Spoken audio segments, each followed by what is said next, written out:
Join us as we talk about Tony Beets' amazing wealth, his shocking choice, and the emotional impact he's leaving behind. If you like Gold Rush or are just interested in the show's amazing life stories, you should come.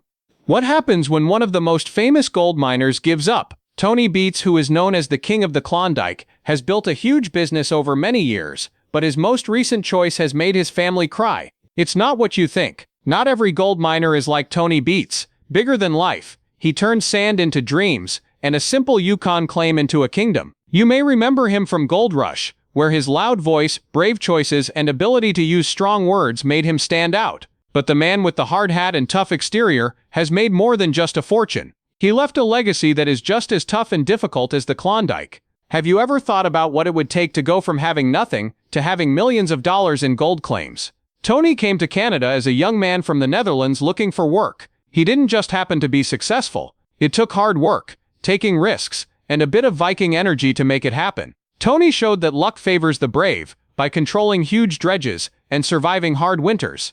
The story then goes in a different direction. A wealth is more than just money and gold. It's also a weight that changes the lives of those close to you. Tony's family has been helped by his success, but they also feel pressured to live up to his name. His wife, Minnie, has been his rock, and their 3 kids, Monica, Kevin, and Mike, are making their own ways, sometimes following in his footsteps, and sometimes getting away from it.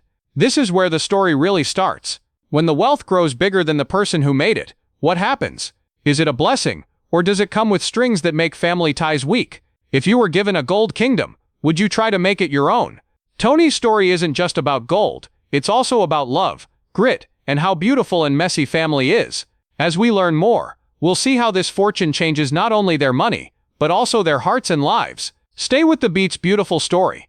We know Tony Beets as the tough-as-nails miner from Gold Rush, but he used to be a young man from the Netherlands trying to make his way in the world. At age 18, could you picture leaving your home, family, and everything you know to follow your dream on the other side of the world? The truth is that Tony did that. He did something that most of us can only dream of. He took a leap of faith. Tony wasn't a miner at first. Nope, he did a lot of different jobs to make ends meet, from milking cows to building things. But it didn't take him long to figure out that he was meant to do something much more exciting. As Tony looked for ways to get rich, he turned his attention to Canada and the wild Yukon. He felt like the famous Klondike goldfields were calling to him like a siren, and it's not his fault. Anyone could feel their heart racing when they heard about the Klondike Gold Rush, but Tony made his move anyway. He had a lot of hope and a lot of drive. He also didn't take the easy way out. He went right to Dawson City, which is in the middle of gold country. Remember that this wasn't just a move to the city. There is a lot of doubt in the Yukon because it has harsh winters that can get very cold. Tony didn't give up though. He planned to stay for a long time. He learned the ropes and got better at what he did as a machine operator for a mining company. From there, he quickly learned that if he wanted to get ahead, he had to take bigger chances. He did take chances. Tony bought his first gold claim, Paradise Hill, around the middle of the 1980s. He also worked for it, which is where the real magic started. He then bought more claims and fixed up old dredges to grow his mining business. Eventually, he became one of the richest miners in the Klondike. It all came down to one thing after years of hard work, doubt, and taking risks. The firm idea that what you put in is what you get out. Tony Beets not only found gold in the ground, but he also found gold in his life. He changed the course of his life by going from a small village in the Netherlands to the harsh, empty Yukon. He did this with a lot of determination, a little luck, and a lot of guts. Trust me, this is only the start of Tony's journey. Things are about to get even more interesting, so stay tuned. Let's talk about how Tony Beets really became famous. Not only did they have to find gold, but they also had to think bigger, work harder, and take risks that most people would avoid.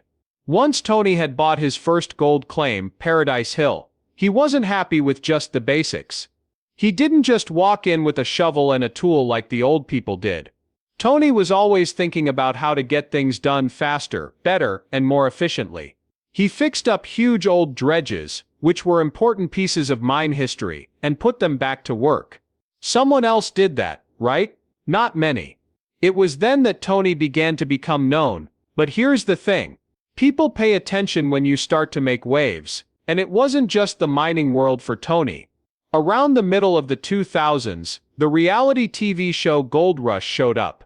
The creators wanted to show how hard it is for real people to get rich in the Yukon, and they were looking for characters who were bigger than life. Tony Beets comes in. Tony was a great fit for the show because of his thick Dutch accent, tough as nails attitude, and bold way of mining. But now things got interesting. Gold Rush was more than just a way for Tony to show off his gold-digging skills. It was also about his family. The Beets family found themselves in the news all of a sudden. Minnie, Tony's wife, became a big part of the show and ran everything behind the scenes. His 3 kids, Kevin, Monica and Mike, all played a role in the scheme in some way. In real life, the Beets family was part of the local gold rush, not just on TV. Take a look. How many people do you know who started a job that was then shown to millions of people?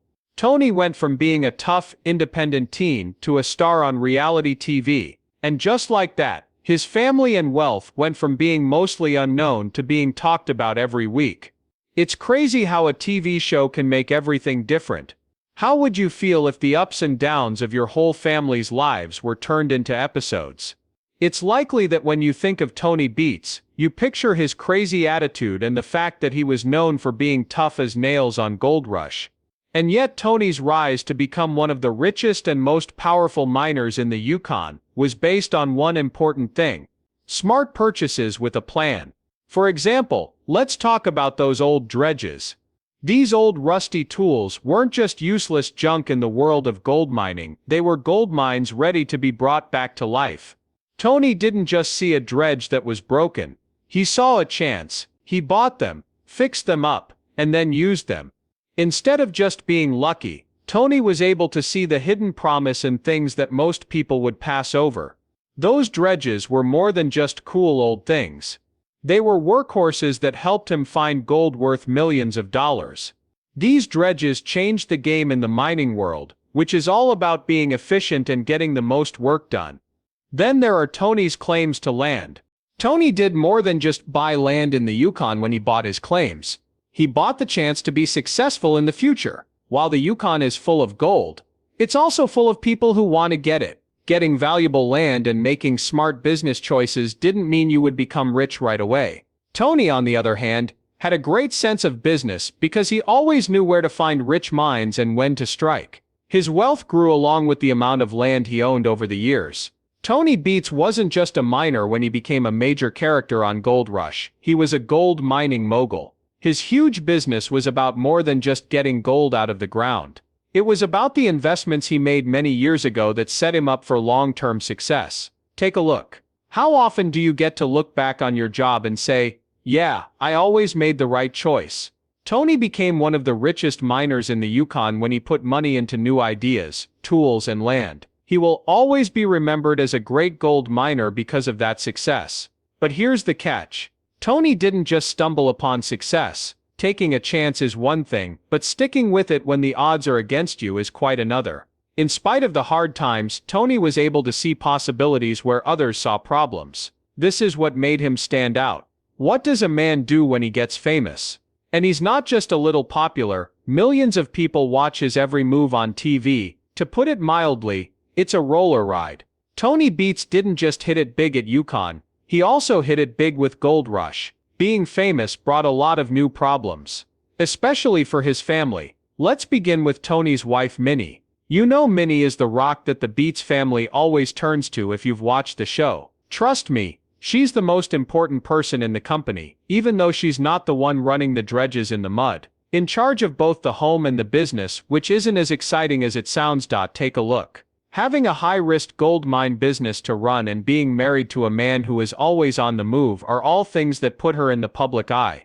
It has to be hard for Minnie to keep the family and business running smoothly at all times. The kids are Kelvin, Monica, and Mike. It's one thing to watch your dad work from the sides during the gold rush, but it's another thing to jump right in yourself. Kevin has been in a lot of movies and TV shows, helping his dad with the machines and, let's face it, living with Tony's crazy temper. Monica, on the other hand, has always been a little unpredictable. She has also worked in the mine, but you can't help but notice that she has a bit of freedom about her. And Mike has always been a part of it too, though he has done some things on his own time. This is where things get interesting.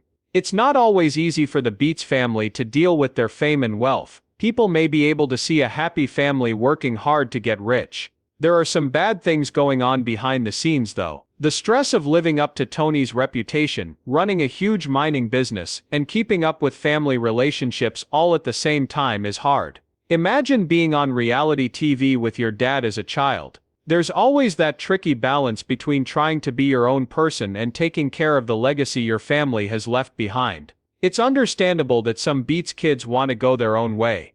Everyone knows you as Tony Beets' son or daughter, which makes it hard to make a name for yourself. Imagine being given the keys to a gold mining kingdom that you know was built with a lot of blood, sweat, and tears. It's tough to carry that much weight when everyone is looking on. There have been times when the family has been tense over the years, both on screen and off. Kevin has a hard time living up to his strict father's expectations. Two fights between Monica over how things should be done, and Mike's need to find his place in the business, have shown that the family is struggling with the weight of their name. There have been times when the Beets family had to stop and think about their trip. When Tony got a big fine for using an unlicensed dredge and his whole family had to work hard to pay it off, or when family fights and personal losses came to the surface, showing that even the toughest miners can feel mental stress. These times have put their togetherness to the test, making them wonder, is the business more important than the bond we share? Taking care of family and work at the same time is also hard. We've seen that working together isn't always easy, even for families who are very close.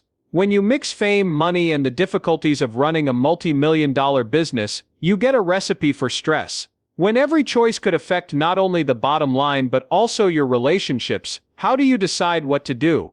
It's a fancy dance, and one mistake could make everything fall apart. After that, there's always the chance of strife. Money can make people do good and bad things even in the same family. Who is in charge? How do you decide what to do? What will happen if the younger Beets have different ideas about how the company should grow? These questions might make family members fight, or they might bring them closer together. But there isn't only drama and trouble. The Beets family has also had times when they were really close. Times when Tony is proud of his kids for taking on new tasks and being responsible. You can see how much Tony loves Minnie, who has always been there for him. You see a family whose members are different but work together to keep the dream alive. Now we come to the big question. Will Tony's words bring his family together, or split them up in the years to come? On the one hand, the things they have in common and the foundation Tony has made could bring them closer together and make them a strong family that can handle any situation. On the other hand, the stress of running a huge mining operation and the expected disagreements between people could cause cracks that are hard to fix. What do you think? What if the Beets family hits it big in their relationships, just like they have in the ground? Or will Tony's legacy be too much for them to handle? And let's be honest, we all want the story to have a happy finish, right?